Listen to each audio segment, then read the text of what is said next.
Yan. Si ano ba yun? Sino pa yan? Pangilang sali mo na ho ito, sir? Pangalawa ho. Pangalawa. Pangalawa na ho? Okay. Pangalawa. Sige. Pangalawa. Si madam, pangatlo na. Usap po kayong dalawa. Timer. Pasok.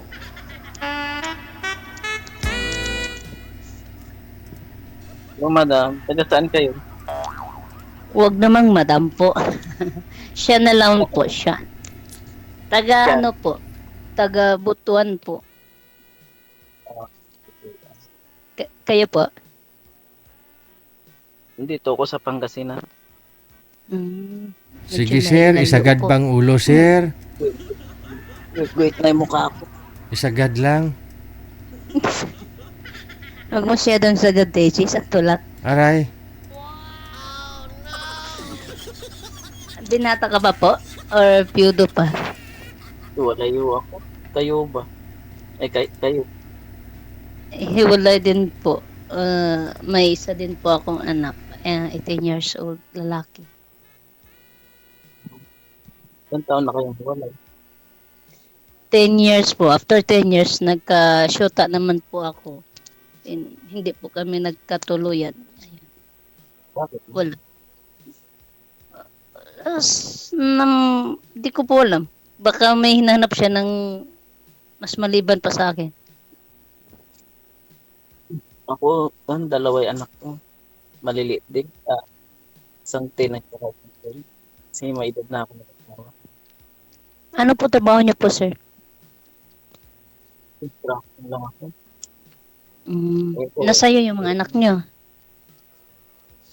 Nandun sa asawa. Nag-support ka lang? Okay naman. Mabuti yun.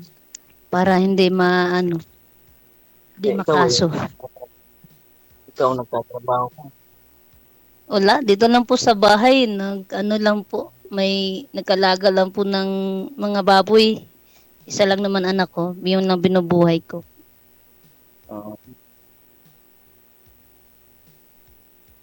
Kaninong bahay yan? Sa akin po, Kung dami ng magtawa. hindi. Ay, hindi po. Sa akin talaga, personal. Kasi, puhunan po ito sa nagtatrabaho po ako sa Davao Metro Shuttle conductor po dati since 2019, 2000, po, 2020.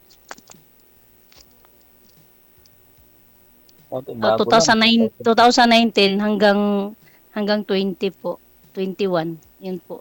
Nung simula yung COVID tsaka huminto na po ako, almost 3 years lang po ako nagtatrabaho.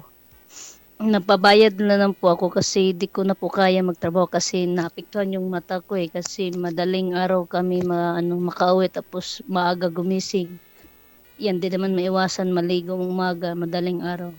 Kaya yung mata ko. So, malabo na ang mata mo, ma'am? Hindi naman siya. Po? Malabo na ang mata mo? Hindi po malabo na lang po siya baga may puti po sa kilid po pero wala naman pong pina-check up po naman po, wala pong siyang diferensya. Tapos anti-rad lang po ako kasi nire-recommend po sa doktor kasi minsan po sumasakit yung ulo ko. Yun, pag nagsuot po ako nito, hindi naman po masakit yung ulo ko. Anti-radiation na lang po siya, pang cellphone or sa araw, lim lang po. Malinaw naman po kahit walang eyeglass pero hindi masyadong katagal kasi masakit ang ulo ko.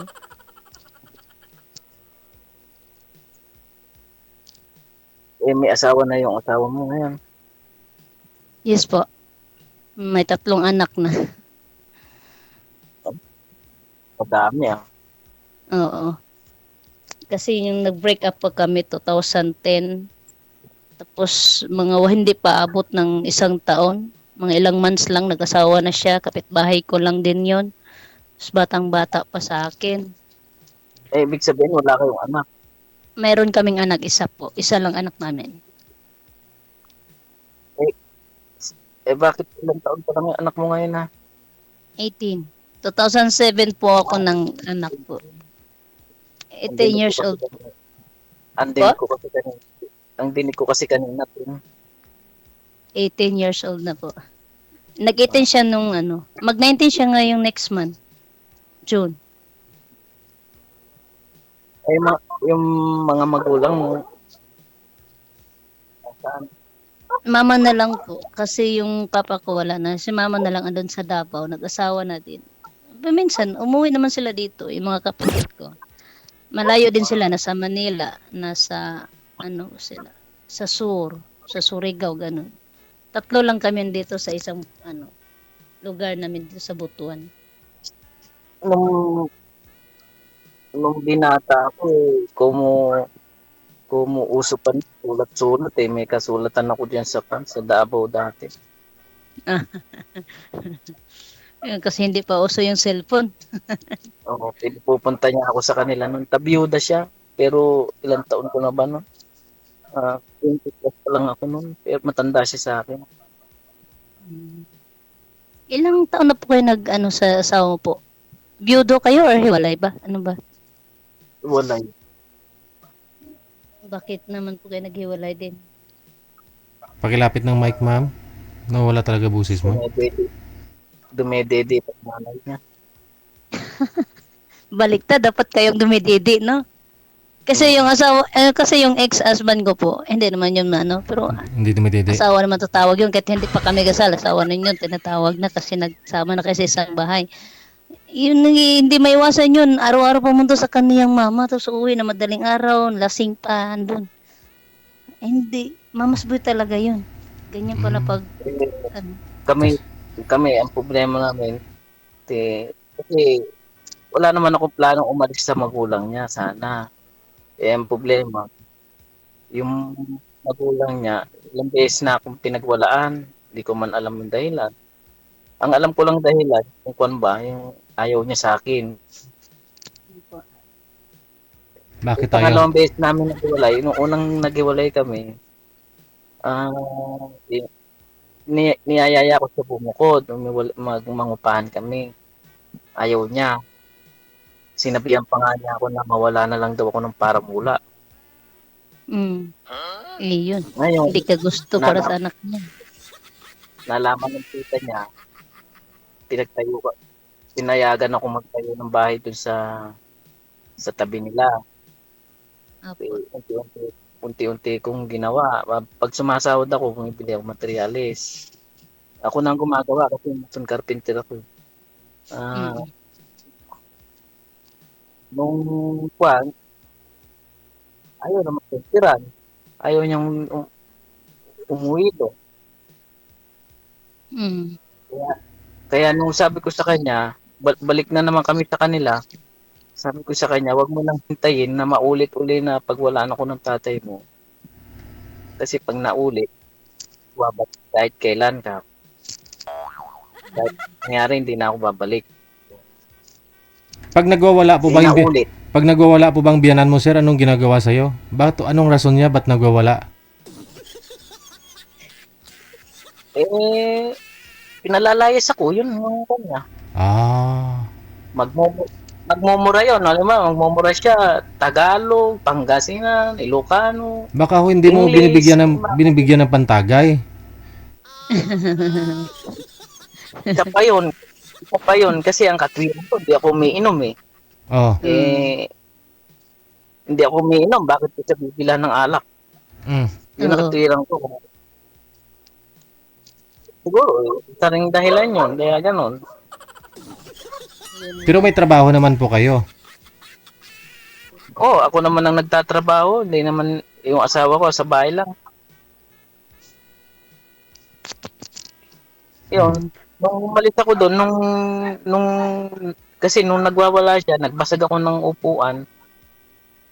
Gabi kasi yun, nagbalot na ako ng mga gamit ko. Tapos, kinausap ko yung asawa ko, aalis na ako, sabi ko, sasama kayo. Paano? Wala man lang plano, wala man lang sinabi na gano'n, nasasama siya. Wala. Tapos nung nakalipat na ako, Ganon din, wala siyang ginawa na yung pag-uusap na kasama siya, maghanap ako ng mga bahay. Ako nagsabi sa kanya nung huli, bibigyan kita ng isang pagkakataon. Maghahanap ko ng bahay dito, sabi ko, mangupahan tayo. Dito mag-aaral yung mga bata. Dahil nung dumating yung pasukan, doon na naman niya pina-enroll sa kanila. Mm. Ilang taon na ba yung bunso mo, sir? Ayun, kaya 10. So, maliit pala. Maliit pa pala sila. Ano, Ilang taon na kayo matanda ako naghiwalay? nagsawa. Ilang years na kayo 4 naghiwalay?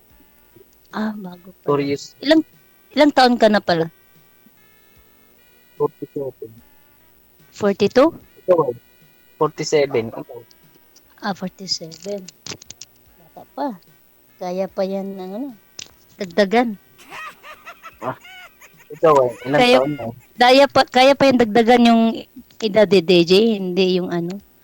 Hindi na yung bata kasi hirap ngayon ng panahon ngayon. Yung edad na lang dagdagan. At Ilang taon mo na? 37 na po. 37. Bata pa pa. Oo. Yung asawa Ewan ko, ko. Ewan ko kung anong Asawa- may dagdag. Ewan ko kung anong may dagdag mo sa akin. bata. yung asawa ko, 38 yun. Bata pa pala din. 9 years namin. Nasa bahay niyo po kayo ngayon. Hindi. Dahil kubo lang to na dito ko pinatuloy ng amo ko stay in ako dito. Yung, Nag-aalaga ako ng mga halaman. Kamusta pala kayo nang nakausap niyo po dito, sir?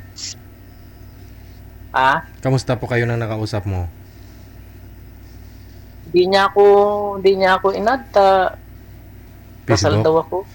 Ayaw ay, niya. Ah. kasado ka ba, sir? Mm. Red flag na. Yun lang. Hinahanap ko yung makasal ako. Yun siya nga kaya hindi ako inadta. Kasal kasi kaya hindi siya nag-chat, hindi niya ako ganoon. Kasal sa banig, ma'am. Po? Sa banig na lang kayo magpakasal. Hindi naman pwede yan, DJ. Kailangan makasal kayo kasi sa mata ng Alam mo- tao at saka sa Diyos po, DJ, ano yan, hindi tama. Ako paniniwala ko noon kasi yung hindi kayo pwede magsama na hindi kasal. Pero nagbago yung upan ko ngayon dahil sa ganyan pa. Kasi Kasi ano ba religion mo? Pentecostal po, United Pentecostal. Kasi ako Bawal po may kasi dati kung magka-relasyon po sa amin na nakasal po. Kasi di po pwede, kailangan po makasal ako. hindi talaga pag kami religion ka, hindi talaga bawal yun. Sa relihiyon niyo po dapat kayo, ma'am, kasal. Hindi po, Pakikiapid. kahit hindi naman ano po sa reliyon. Oo. Kasi paano po daw kahit buhay pa po yung asawa niya po eh. Ano na po siya eh. Maliban kung wala na yung asawa niya, pwede kayo makasal. Pero hanggang buhay yung partner niya, habang kasal sila po, yun. Hindi mo talaga magaw siya kasi habang buhay siyang kasado sa asawa niya. Ano ba yan? Ano ba yan? Kasi ako, buti nga ako hindi ako nagpakasal noon. Kay simula nung itinakda na yung kasal namin 2007 eh. 2006 ako nag-asawa. Tinakda na yung kasal namin sana 2007. Nagkasakit yung papa ko. Yun na nga years pero yung the same din na na bulan ng pagka namin. So paano sino namang unahin ko yung kasal namin or yung ang buhay ng papa ko? Syempre, 'di ba? Unahin ko yung buhay ng papa ko kasi kahit kailan o anong ano ba yan? Pwede ka naman mag-extend sa kasal mo, mag-set ka na lang ulit. Yun. Ay, ibig sabihin, ibig sabihin, rin sa inyo kahit hindi kasal na magsama. Hindi pwede po. Hindi pwede nga magig ano ka, relasyon sa may asawa, may ka na ano na po, nakasal na po sa iba. Ma'am, ma'am, ma'am. Yung kayo kasal, kahit hindi pa kayo kasal, pero, pero, Sir, pero, sir, excuse lang sir ha, sir. Huwag niyo po galawin yung cellphone mo. Huwag mo swipe. Steady po yung kamay. Nawala po kayo sa live. may tumatawag kasi kaya pinukuan ko. Ah, Ayun. tumatawag eh. Sino kaya yan? I-stay put yung tumatawag sa'yo. Baka yung ina-add mo dati o kinausap mo dati, baka yun. Mm. Baka naparamdam niya, baka ngayon pa siya naparamdam yung sumali ka ulit. Baka nakita May niya na nililigawan po ba kayo? akala- May nililigawan ba kayo, sir? Wala naman. Wala naman. Pero may shoot kayo ngayon, sir. Wala. Hindi Wala ako sasali. Bakit may Yung- tumatawag? Sino ba yung tumawag sa'yo? Madisturbo yung pag-uusap natin. Yung tanong ko, yung ano yung kahit Natatanda, excuse sir. Natatanda mo yung una kong kausap, DJ, di ba yung yung taga ibang bansa, DJ? Mm. Di ba yung daming nagko-comment na yun kasi yung tumatawag sa kanya tapos panay ganun-ganun, lingoy-lingoy yung lalaki. Ah. Tapos daming nagko-comment na, oo, di ba natandaan mo yun? Last year pa yun, di ba? Ah. September yata ako nag-entrada. Ganun din. Sino tumatawag sa iyo? Ganun. Sabi niya, tita ko. Tapos yun, pag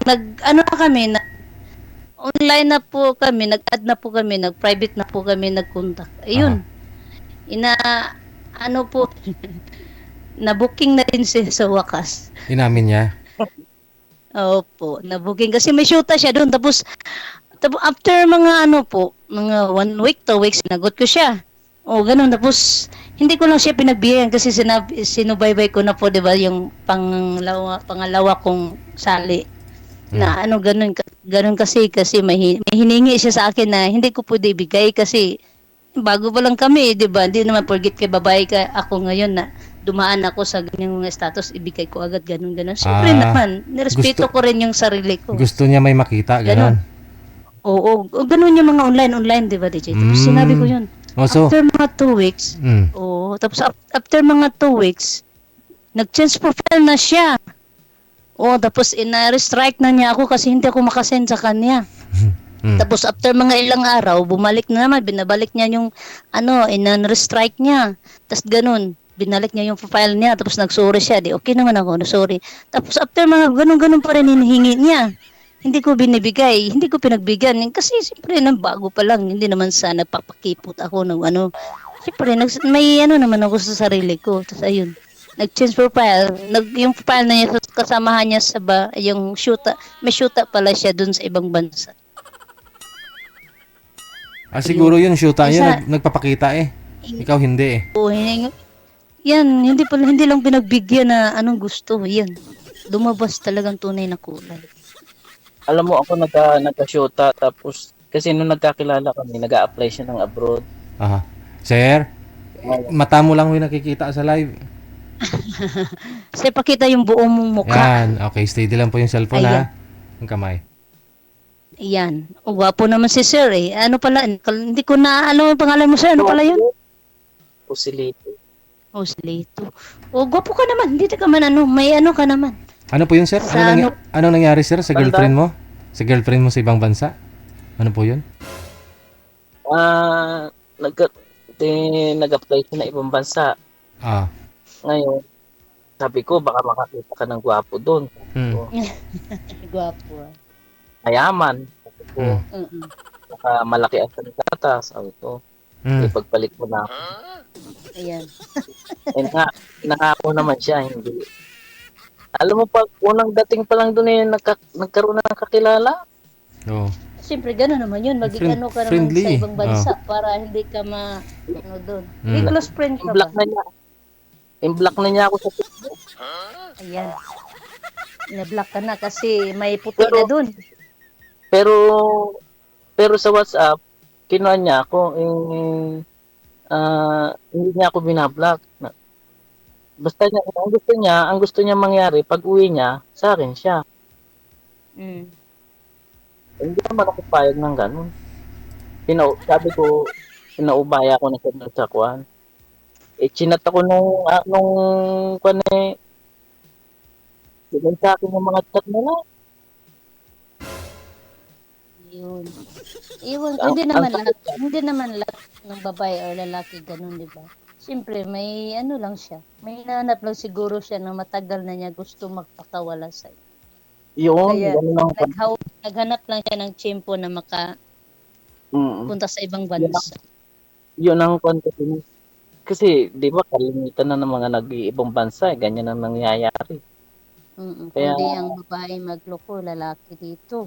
kaya kaya kaya bago pa siya pumunta pa lang, yun na agad ang sabi ko sa kanya. Yun na agad yung sinasabi ko sa kanya. Pero ba bago pa lang siya nung nandiyan pa siya sa ano, sa Mindanao, iniisip na niya 'yun. Gusto lang niya makawala sa ano, sa hawla mo, 'di ba? Ibang lahi pa naman yun, kuwan, siyempre malapit sa kanya. Ganun talaga. Pero hindi naman lahat tao ganyan, sir, 'di ba? May matitino pa naman dun. Kagaya mo, 'di ba? Matino ka naman kahit iniwan ka ng misis mo. Pero yan lang, may sabit lang, kasal ka. Pero pero pero ikaw 'di ba, puwede pala sarili mo yung magsama kayo kahit di kasal, gano'n? Hindi, wala naman po akong kinakasamang hindi ko pakakasalan kasi nung time na yun na nag-ano na po siya sa akin na manhikan. Tapos ayun, sinit na namin mga nagmanhikan siya is ano yan, November, December. Tapos mga ilang buwan na lang, next year na, 'di ba? Sinit na yun. Tapos pinaano na kami doon. Siyempre, nagsama kami. Tapos ganun, may ano na, mga ugnayan na kami sa mga about sa mga relatives namin, doon, sinisit na namin yung mga pakasal namin, lahat mga ano, kailangan. Yun. Hindi ibig ko sabihin kasi nagkaanak kayo na hindi kayo kasal. Kaya, kaya nga po, kasi po, hindi po kami natuloy yung pagpakasal kasi yung papa ko, nasakit din yun na time na ganun na taon at saka buwan po. Kaya, ayun. Buti buti rin hindi ka rin nakasal 'no? Kung Hindi, hindi problema mo rin. siguro yun ang paraan ni Papagat para hindi ako makasal sa taong gagaya niya. Ako naman, Hindi nga yun nagsuporta sa anak niya simula yung naghiwalay kami. paano Naghiwalay, naman ako, ibig sabihin talagang naghiwalay kami, ano pa lang, magpa 5 years old pa lang yung anak ko. Nag-aaral na yun sa kinder, preschool ba yun, o ganun. Ako na nagpatuloy hanggang ngayon. Gumraduate siya sa Kito 12, ako lang. Hindi, nagbigay naman siya paminsan nung nakaraang mga taon, COVID pa lang. 1,000 lang bawat buwan. Paano yan kakasyahin? isang libo kada buwan. Oo. Kaya nainis ako, sabi ko wag ka na lang magbigay kung ganun lang ang halagang ibibigay mo kasi kulang na kulang yan. Tapos Ano ba magagalit trabaho siya pag po, anong trabaho niya? operator po siya ng loader. Malaki ang sahod niyan eh. 20 plus Oo, a month po. Oo. Malaki talaga yung sahod niya dati. Tapos yun, kasi ay marami yung bisyo sir eh. Lahat ng bisyo nandyan sa kanya. Kaya hiniwalayan ko na. kasi ang bisyo niya, yung sinasabi ko nga kung ang sahod mo ay maliit lang tapos iinom ka, Mm. oo, magkano ang Kahit aabutin mo. maliit o malaki, pag may bisyo ka, kulang na kulang talaga. Tapos sasamahan pa ng sigarilyo. Kato hindi siya manigarilyo, iinom lang alak, tapos babae, barkada, ganun, siyang magdelivery. Tapos tiniis ko nga noon na time yun eh. Nag-alaga din ako ng baboy noon, yung simula pa na namin. Tapos pag Hindi lumago na, hindi na mapa doon, hindi maraming bahay diyan sa renta, pwede yung baboy. Wala dito sa amin po. Andun po sa private property po namin sa papa ko po kasi dito po andun po dito parang subdivision po dito sa area namin. Bawal po dito. Nilipat ko dun sa kabila. Malapit lang, 5 minutes lang. Kung pupunta pala ako diyan, ano magiging trabaho ko? Yun, ang hirap ngayon kaya maghanap ng trabaho kapag wala kang ano. Pero ganun yung kahit ano, basta alam mo paano Marunong ako mag-construction. marunong ako sa lupa, kasi nung ang pinagkuhan ko sa mga anak ko, ay sa mga kapatid, yung pagsasaka. Uso pa yung pagtapas nun eh. Mm. Sa amin dito, hanap buhay naman dito is ano lang naman, construction. Yung iba naman, nasa bukid. Yung iba, Ano yung dami bukid naman din. nyo? Ano yung bukid? Ano yung tinatanim nila? Bundok po, bundok. Yung Yung mga sa bundok, gulay, nagtatanim Okay, ng mga sige. gulay. Kahit ano po. Ipagpatuloy po ninyo sa off-cam pag-uusap ninyo ha. Connected na po kayo dito. Good luck. Sige po, Sir DJ Bye-bye. po. Thank you po, DJ. Pareho na inyong ano po yan ha. Pang ilang sali na po ninyo pareho.